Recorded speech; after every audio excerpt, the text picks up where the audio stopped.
गीता के चतुर्थ अध्याय में आज हम लोग प्रवेश कर रहे हैं और इस अध्याय में भगवान श्री कृष्ण ने जो अमृतमय संदेश दिए हैं,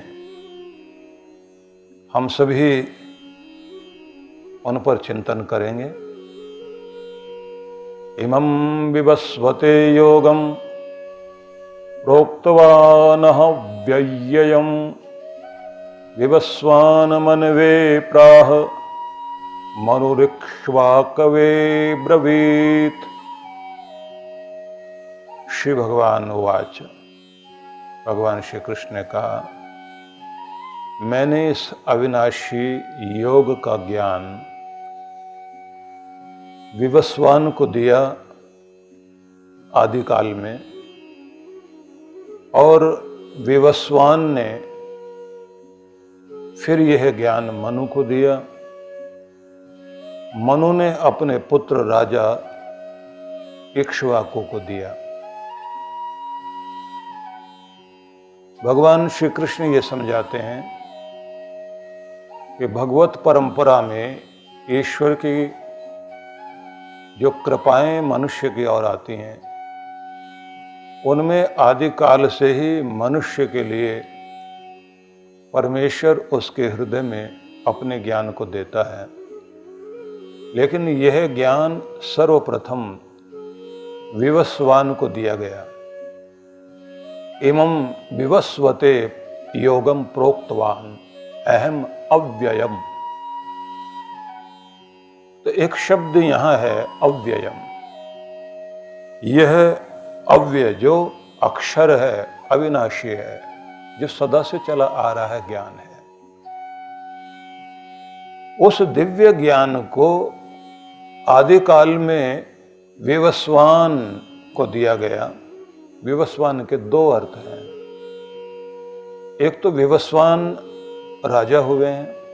विवस्वान को ज्ञान पहले दिया गया, तो उसी परंपरा में आगे मनु को दिया गया। मनु के अनुसार फिर हमारे जितने भी मनवंतर चलते हैं, मनु अपने आप में एक उपाधि हो गई थी, और अनेक अनेक राजा जो धर्म शास्त्र को और धर्म के सूत्रों को प्रशासन चलाने के लिए और मनुष्य के जीवन को चलाने के लिए उन लोगों ने जो ज्ञान दिया और समाज का पालन किया, वो सब मनु कहलाए।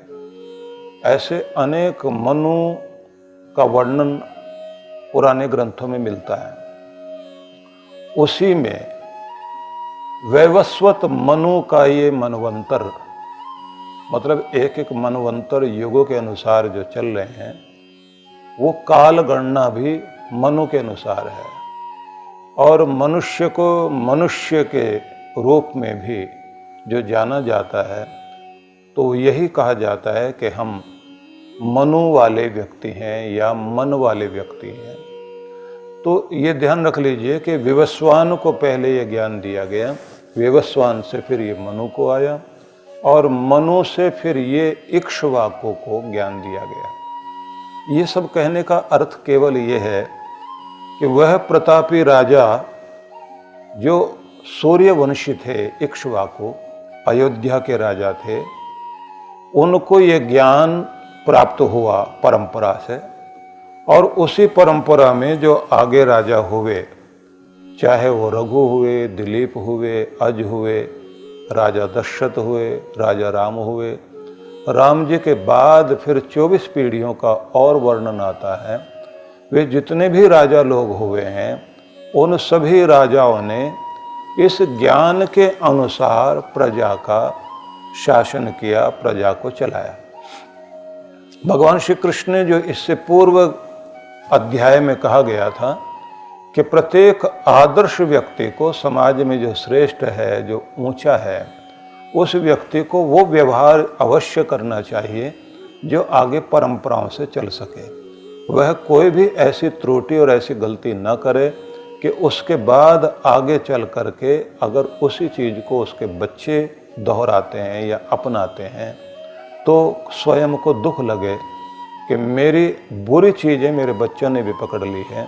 किसी घर में नशा करने की किसी को आदत है और उसके बच्चों ने भी वैसा सीख लिया हो, या किसी व्यक्ति को जुआ खेलने की आदत है, वैसे जुआरी उसके बच्चे हो जाएं, और जिस तरह का उदंड पिता है और वैसे उसके बालक भी हो जाएं, तो पिता की वो हार मानी जाती है कि वो अपने बच्चों को संस्कार नहीं दे पाया। भारतीय परंपरा में किसी समय में लोगों को, ये गुलामी काल में, ये समस्या रही कि शिक्षा लोगों की कम हो गई, लेकिन कमाल की बात ये थी कि वो कम पढ़े लिखे लोग भी अपने बच्चों को लायक बनाने में और अच्छी नैतिक शिक्षा देने में, उनको नैतिक बनाने में, नीति युक्त चलाने में उन लोगों ने बहुत मेहनत की। ईमानदारी बहुत थी, भलाई बहुत थी, जन कल्याण की भावना बहुत थी। उससे भी बड़ी बात ये रही कि वे सब लोग अपने बड़ों के प्रति और अपने रिश्तों के प्रति बहुत ईमानदार लोग रहे, उनको आदर देते रहे। इसलिए श्रवण कुमार अगर त्रेता युग में हुए तो श्रवण कुमार की भी परंपरा इस देश में चलती रही, क्योंकि राम जी ने श्रवण कुमार की परंपरा को सम्मान दिया। यद्यपि राजा दशरथ के द्वारा अनायास, आकस्मिक, यह कहना चाहिए कि दुर्घटना उनके द्वारा घट गई, असावधानी से, लापरवाही से, तो भी समझ लीजिए कि श्रवण कुमार के दिव्य गुण को भगवान राम जी ने परंपरा में आगे दिया। उन्होंने अपने पिता को जिस तरह से मान दिया, दर्शाया कि समाज में ये आदर्श होने चाहिए। तो यहाँ जो एक बड़ी महत्वपूर्ण बात कही गई है, दो अर्थ इसके किए जा सकते हैं और अधिकांश व्याख्या करने वाले लोगों ने अर्थ किए हैं। विवस्वान का दूसरा अर्थ जो है वो सूर्य है।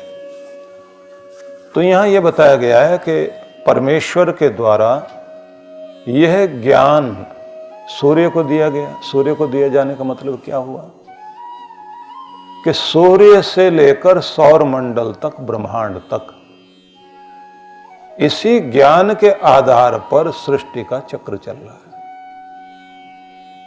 पूरी सृष्टि में यही एक विशेषता दिखाई देती है कि सभी उन दिव्य सिद्धांतों के आधार पर संसार में कार्य कर रहे हैं कि सूरज तपता है अपने लिए नहीं, सबके लिए, और जो सबका हो गया वही पूजनीय है। इसलिए भारतीय परंपरा में सुबह उठकर लोग जो है उगते सूरज को प्रणाम करते हैं।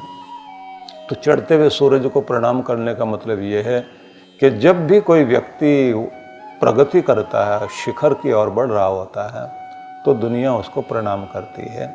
ऐसा हमारे यहाँ एक लोकोक्ति है, मुहावरा है। यद्यपि ऐसा होता नहीं है। चढ़ते हुए, ऊपर उठते हुए आदमी को प्रणाम करने के बजाय लोग प्रहार करने में ज़्यादा रुचि रखते हैं। जब कहीं वो पहुंच जाता है उसके बाद प्रणाम करें तो बात अलग है। लोगों की अपनी एक आदत होती है। यदि आप तरक्की कर रहे हैं और ऊंचाई पर पहुंचने की चेष्टा कर रहे हैं, उस समय आपको नीचे घसीटने वाले लोग, क्योंकि पृथ्वी तो अपनी तरफ खींचती ही है और ऊपर फेंकी गई चीज को धरती नीचे खींचती है, लेकिन धरती पर बसने वाले भी तो धरती वाला काम करने में कोई कसर नहीं छोड़ते। उनके होते हुए कोई ऊपर उठ जाए तो ये कैसा, फिर तो वो है ही नहीं इस दुनिया में। उनकी तो पूरी कोशिश ये रहती है कि कोई ऊपर उठे ही नहीं, और अगर उठ गया तो फिर हमारे पास में कुछ बहाने होते हैं कि ये बेईमानी से आगे गया है, छल कपट किए इसने, सिफारिशें की हैं, गलत तरीके से गया, क्योंकि हम पीछे रह गए, क्योंकि हम ईमानदार हैं, हम भले लोग हैं।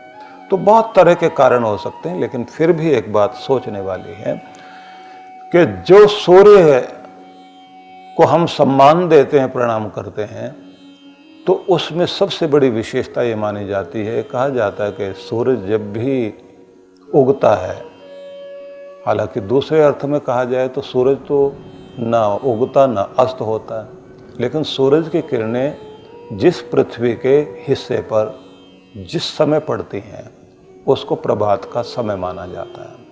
उस प्रभात काल में उठकर लोग सारे संसार को ऊर्जा देने वाला, ऊष्मा देने वाला, प्रकाश देने वाला जो सूर्य है, वह एक समान सब पर अपना प्रकाश डालता है और जागृति देता है।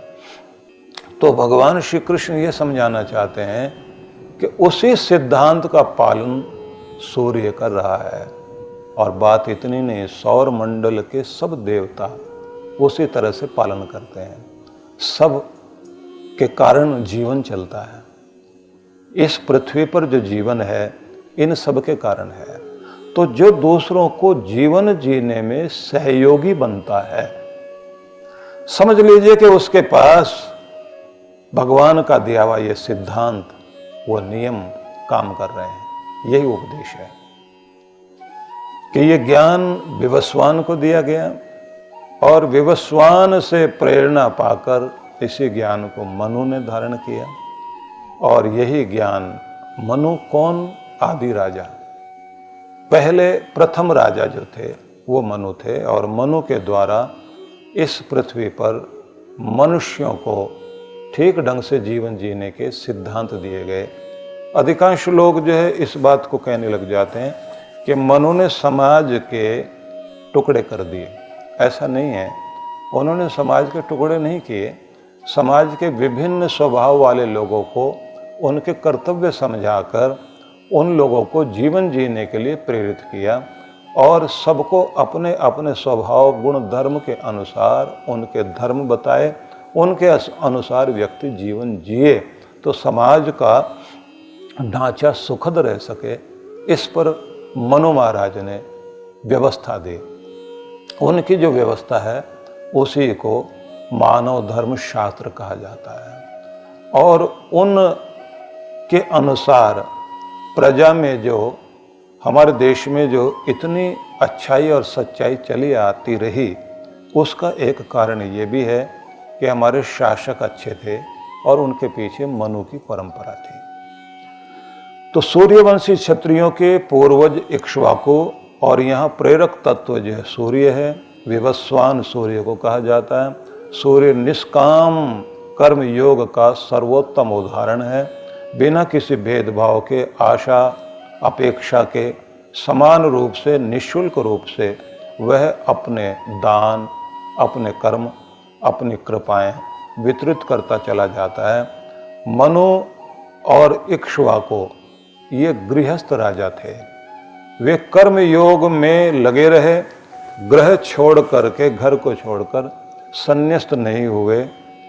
उन्होंने जिस तरह से राज परंपरा को अपनाकर और राजर्षि होकर, मतलब राजा रूप में ऋषि होकर उन्होंने अपना जीवन जिया, तो उससे एक ऊंचे समाज की रचना हुई। तो वो जो ऊंचे समाज की रचना हुई, उसके पीछे भगवान श्री कृष्ण कहते हैं यही दिव्य ज्ञान था। मतलब ये क्षत्रियों को ये ज्ञान दिया गया क्योंकि अर्जुन जो है क्षत्रिय है और उन्होंने ये समझाने की चेष्टा की कि तुम राजा होकर, क्षत्रिय होकर, प्रतापी एक योद्धा होकर अपने क्षात्र धर्म का पालन करते हुए इस ऋषि परंपरा को अपना सकते हो। ये कमाल की बात रही है भारत में कि चाहे कोई व्यापारी था, वाणिज्य कर्म करने वाला व्यक्ति था, या फिर वो राजकर्म करने वाला व्यक्ति था, या फिर ब्राह्मण वृत्ति वाला व्यक्ति शिक्षक बनकर समाज में दिशा दे रहा था, तो सबके पास में ये एक दिव्य ज्ञान का ही प्रभाव था। या फिर हमारे वो श्रमिक वर्ग वाले जितने भी लोग हैं, मेहनत करने वाले, परिश्रम करने वाले लोग, सभी लोगों के पीछे इस दिव्य गुणों की विशेषता रही है, जिसका परिणाम ये था कि हमारे समाज की एक सुंदर सुरचना हुई। और यहाँ अन्न धन में कभी कोई कमी नहीं रही। भारत में समृद्धि में बहुत ऊंचाई पर रहे, आध्यात्मिक रूप से हम लोग बहुत ऊंचाई पर रहे। लेकिन ये बात जरूर रही कि एक समय आकर हम लोग अपने योद्धा वाले रूप को भूल गए। और जब योद्धा वाले रूप को भूल गए, क्योंकि शत्रुओं को रोग को, बुराई को हटाने का सामर्थ्य भी आप में होना चाहिए। दिव्य गुणों को लाने का सामर्थ्य तो होना चाहिए, अच्छाई तो आपके अंदर होनी चाहिए, लेकिन बुराई से बचना और बुरे लोगों को बढ़ने न देना, इस बात पर भी ध्यान रखना चाहिए। हर माली इस बात को और हर किसान इस बात को ध्यान में रखता है कि उन पौधों को पनपने दें जिनके द्वारा फल और फूल मिले, लेकिन जो अपने आप घास कबाड़ उग आती है और उन पौधों के भोजन को भी खाकर उन्हें दबाने लग जाती है, उस घास कबाड़ को काटना पड़ता है। अगर वो उन्मूलन नहीं करें तो फिर अच्छे पौधे पनपेंगे नहीं। इसलिए प्रत्येक व्यक्ति का ये कार्य बन जाता है कि बुराई से दूर रहे, एक बात, बुराई को दूर भी करे, समाज में बुराई को पनपने ना दे। भगवान श्री कृष्ण आगे कह रहे हैं कि एवं परंपरा प्राप्त मिमम राजर्षियो विदुः सह काले नेह महता योगो नष्ट परंतपः। तो भगवान श्री कृष्ण ने ये बताया कि कर्म योग की परंपरा प्राचीन काल से चली आ रही है। राजा लोग इस योग विद्या को, ब्रह्म विद्या को प्राप्त करके उसमें दीक्षित होते थे। उसी का परिणाम था कि उस काल का सामाजिक जीवन आध्यात्मिकता से ओतप्रोत था। दो बातें यहां बहुत ध्यान रखने की है। भगवान श्री कृष्ण ने कहा कि ये ज्ञान जो दिया जा रहा है, जो मैं तुम्हें दे रहा हूं, ये आज का ज्ञान नहीं, नवीन नहीं है। दूसरी बात उन्होंने कही, ये परंपरा से चला आ रहा है। तीसरी बात उन्होंने ये कही, ये आदिकाल में, सृष्टि के आदिकाल में परमेश्वर के द्वारा ये ज्ञान दिया गया था। वही ज्ञान जो पहले विवस्वान को दिया गया, मनु को दिया गया, और मनु के बाद में इक्ष्वाकु जो सूर्यवंशी राजा थे उनको दिया गया। अयोध्या के वे राजा जिनकी परंपरा से आगे फिर अनेक राजा लोग इसी सिद्धांत का पालन करते रहे और प्रजा का शासन करते हुए प्रजा के अंदर आध्यात्मिकता, नैतिकता, दिव्यता उत्पन्न करने में उन लोगों ने बहुत बड़ा योगदान दिया कि इस प्रकार से ये ज्ञान चला आता रहा। लेकिन समय के साथ में ये लुप्त हो गया था। अब मैं इसी ज्ञान को फिर प्रकट कर रहा हूं, तुम्हें दे रहा हूं। तो सबसे पहले तो ये जान लीजिए कि ज्ञान की परंपरा जो है वो प्राचीन परंपरा है। सदा से ये ज्ञान रहा है। और वेदों में जैसे कहा, यस्मिन ऋचे साम यजुंस यस्मिन प्रतिष्ठिता, प्रत्येक व्यक्ति के अंदर समस्त प्रकार का वैदिक ज्ञान से लेकर और जितना भी अच्छे से अच्छा ज्ञान हो सकता है वो सबके अंदर विराजमान है, लेकिन उसे सीख कर प्रकट करना होता है। और एक समय ऐसा होता है व्यक्ति का, जब आप कोई ध्यान ज्ञान में ज़्यादा आगे चले जाते हैं और उस समय आपको कोई पुस्तक पढ़ने के लिए दी जाए तो बिल्कुल ऐसा लगता है उस समय जैसे कोई आदमी आपको पहले मिला हुआ था, अब वो दोबारा जो मिला हो तो आप कहते हैं आपको मैंने पहले कहीं देखा है, आपसे पहले मेरा परिचय हुआ। ये ध्यान नहीं आ रहा कि आप मिले कब थे, लेकिन मिले थे। तो आप जब भी पुस्तक पढ़ते हैं, पुस्तक पढ़ने का मतलब ये है कि कहने का ढंग किसी का अलग हो सकता है, लेकिन उसके जो सिद्धांत होते हैं वो सिद्धांत पुराने चले आ रहे हैं। तो उन्हें पढ़ने के बाद ये समझ में आता है कि यार ये तो मैंने पढ़ा है कहीं पहले, और जबकि वो पुस्तक आप पहली बार पढ़ रहे होते हैं, क्योंकि आपके अंदर सब कुछ पहले से विद्यमान है। और यहां एक बड़ी महत्वपूर्ण बात ये समझाई गई है कि राजाओं को क्यों दिया गया, क्योंकि जिनका प्रभाव समाज में सबसे अधिक चलेगा, सबसे पहले उनको ठीक करना जरूरी है। हर समाज में ऊपर बैठे हुए लोगों का प्रभाव नीचे तक आया करता है। ऊपर वाला गलती करता है तो नीचे तक भी वो गलतियां चल रही होती हैं।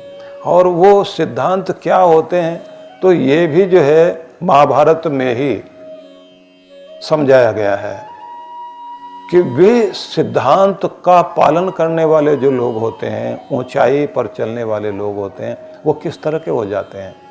तो महाभारत के अनुशासन पर्व में अगर आप देखें तो वहां पर लिखा है, प्रजा कार्यम तो तत्कार्यम, प्रजा सौख्यम तो तत्सुखम। मतलब ये कि जो प्रजा का कार्य है, जनता का जो काम है, वही कार्य राजा का हो जाए। राजा उसी काम को, जो काम प्रजा का है, वो काम समझे कि मेरी प्रजा का ऐसा नहीं, मेरा ही है। प्रजा कार्यम तो तत्कार्यम, प्रजा सौख्यम तो तत्सुखम। जो प्रजा जिसमें सुखी हो उसी में उसे अपना सुख मानना है। प्रजा प्रियम प्रियम तस्य स्वहितम तो प्रजा हितम। और प्रजा को जो प्रिय लगता है वही राजा को भी प्रिय लगना चाहिए। मतलब ये है कि जैसे कोई अपनी संतान के सुख को, सुविधा को, खुशी को पहले महत्व देता है। पिता को अपना कुछ भी अच्छा नहीं लगता, उसे लगता है मेरा बेटा जिसमें खुश रहे, मेरे बेटे का हित जिसमें हो। प्रजा का जो हित जिसमें है, राजा कहे बस इसी में मेरा हित है। प्रजार्थम तस्य सर्वस्वमात्मार्थम न विधीयते।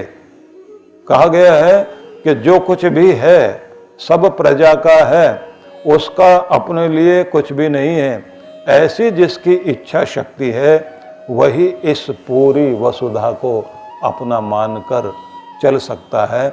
और ऐसा व्यक्ति केवल पृथ्वी पर राज करता है ऐसा नहीं, वो सारी प्रजा के हृदय में राज करता है। ये है वो परंपरा कि प्रत्येक राजा को ये लगना चाहिए कि प्रजा कार्य, प्रजा के लिए जो करणीय है का समझो मेरा ही कार्य हो रहा है। प्रजा को जो सुख पहुंचे जिस चीज से, तो उस प्रजा के सुख को वो अपना सुख माने। प्रजा जिसमें खुश हो जाए, पसंद आए उसको, उसी में वो अपनी पसंद माने।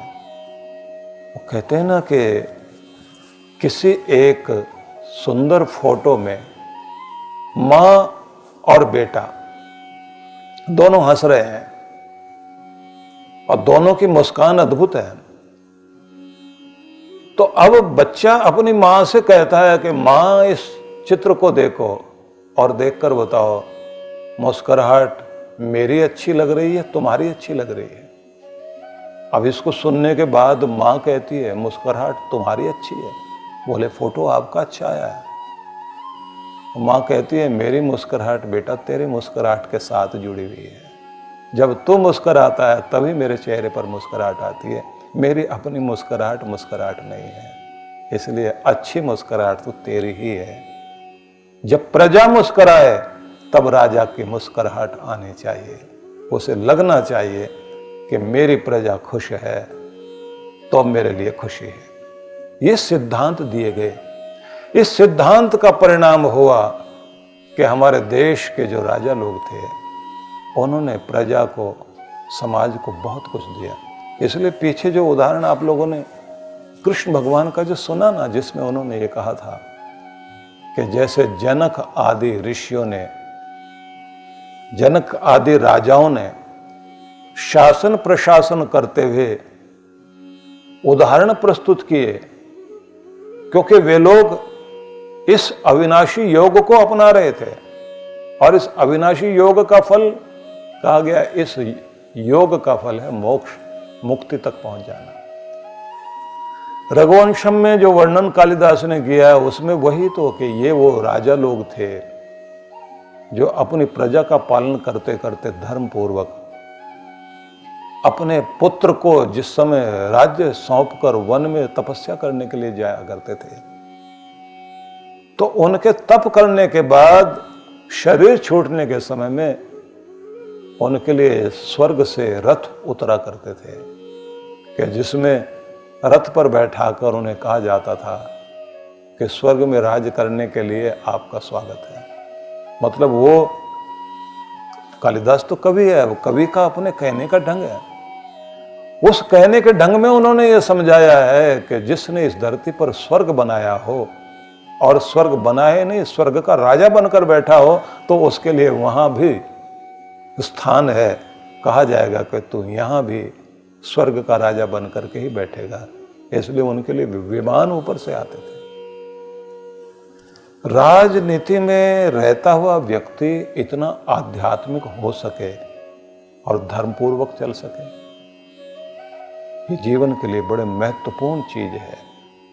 भगवान श्री कृष्ण ने इसको समझाया तो संदेश है कि ज्ञान का प्रवाह चलना चाहिए, प्राचीन स्वस्थ परंपराएं जीवित रहनी चाहिए और हम प्राचीन काल से चले आ रहे दिव्य ज्ञान का सम्मान करें और स्वस्थ परंपराओं को अपने और अपने परिवार में, यहाँ तक कि अपने समाज में उन परंपराओं को जीवित करें। सड़ी गली परंपराएं नहीं, स्वस्थ परंपराएं समाज में चलनी चाहिए। ये हमारी धरोहर है और वही हमारी संपदा है। जो अपनी इस दौलत को संभाल कर रखते हैं, उनकी संतति, उनका कुल आगे निश्चित रूप से धर्मात्मा रहते हैं और धर्मात्मा ही हरे भरे रहेंगे। दुष्टता करने वाला कोई भी क्यों ना हो, उसकी जड़ें कट जाती है और जड़ कटा हुआ पेड़ कभी भी हरा भरा नहीं रह सकता। थोड़ी देर के लिए हरा भरा दिखाई देगा लेकिन सूख जाएगा।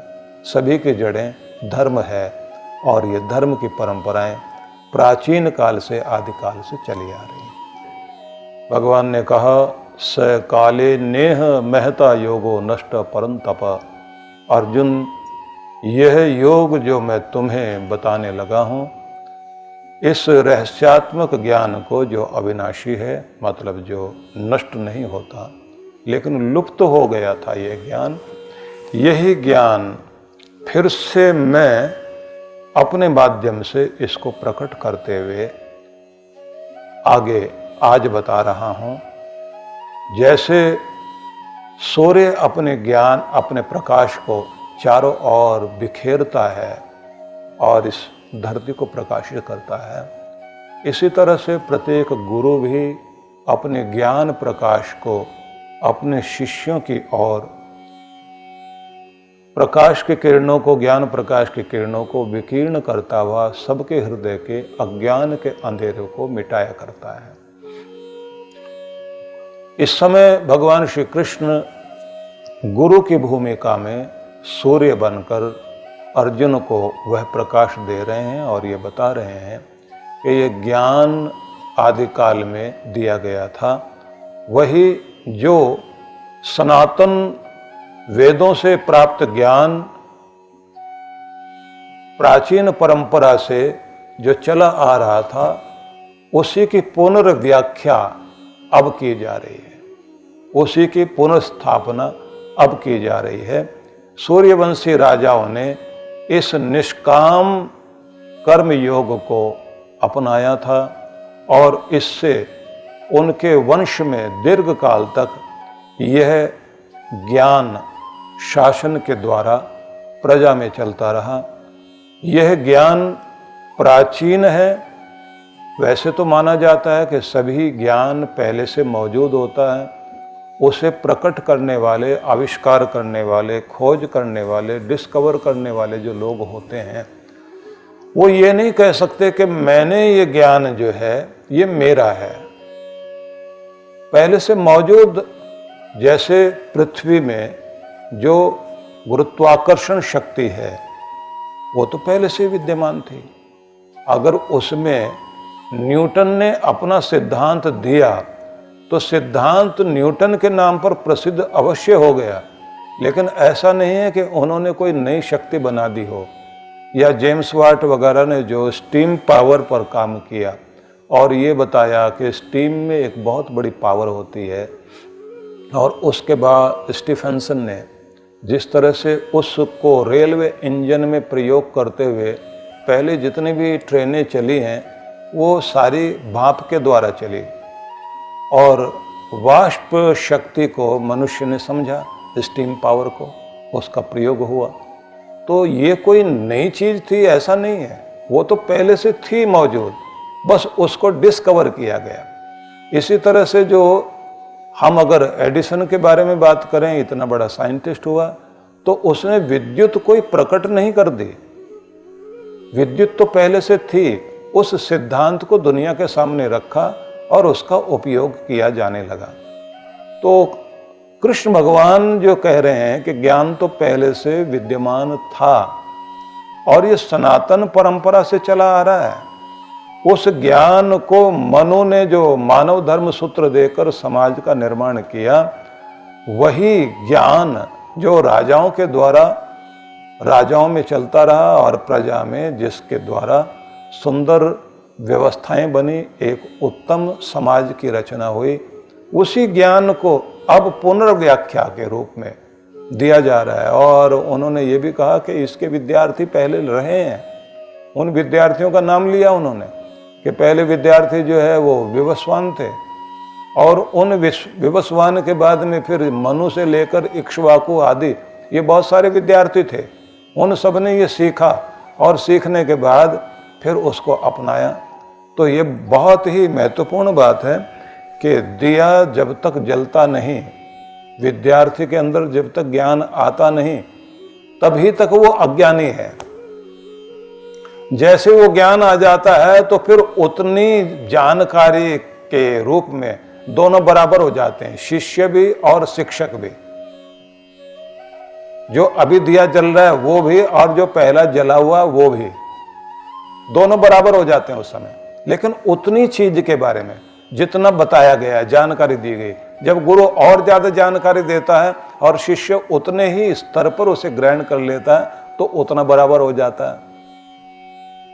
लेकिन कृतज्ञता वहां बनी रहती है जिस दीप से जिसका दीप जला। तो कृष्णम वंदे जगत गुरुम, कृष्ण जगत गुरु हैं, क्योंकि वो पहले प्रथम रूप में ज्योति प्रदान कर रहे हैं, और वह ज्योति जो है अर्जुन को दी जा रही है। और अर्जुन से कहा जा रहा है कि ये आगे परंपरा चले, शुभ चीजें आगे समाज में चले।